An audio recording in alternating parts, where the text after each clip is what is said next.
It will therefore be well for the Honorable Minister to take from the very beginning all necessary steps to prevent traders from exploiting the consumers. A directive should be sent round right now and sufficient publicity given to it so that the ignorant masses may not be asked to pay more than the correct prices. The prices are already soaring high at the ceiling level, and effective steps should be taken to check further rise, lest the whole structure of economy should be shaken to the core. In addition to the fair price shops for food grains, there should be fair price shops for other articles of merchandise also like clothes etc. so as to stabilize prices and have them pegged at a reasonable level. It should, however, be noted that when taxation proposals are looked at in the context of the 10th five-year plan, they relate a different story. It is found that they are intended to impose an austere living on the people so as to save more for the plan.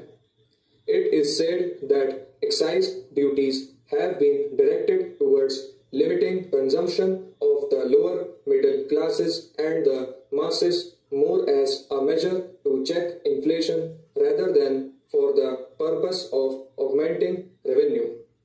The Honorable Minister once stated that the duty on sugar had been deliberately raised because he wanted consumption to go down or rather not to increase.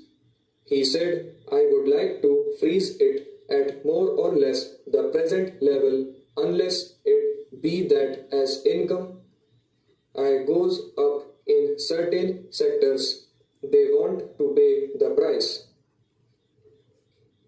The finance minister's anxiety to freeze the consumption in the absence of sufficient quantities of consumer goods to go around that section of the people whose purchasing power is increasing as a result of the planned outlay of about rupees 900 crores a year is quite understandable.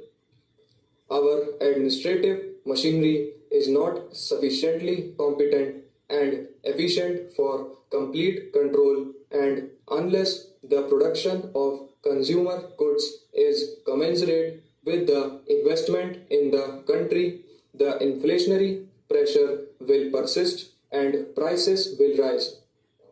When the mills and factories which are being established in the earlier years of the plan go into production, there will be plenty of consumer goods to absorb the surplus money in the hands of the people, and the need of price control by means of the imposition of excise duties will come to an end. It is hoped that the minister will reduce these duties at that time.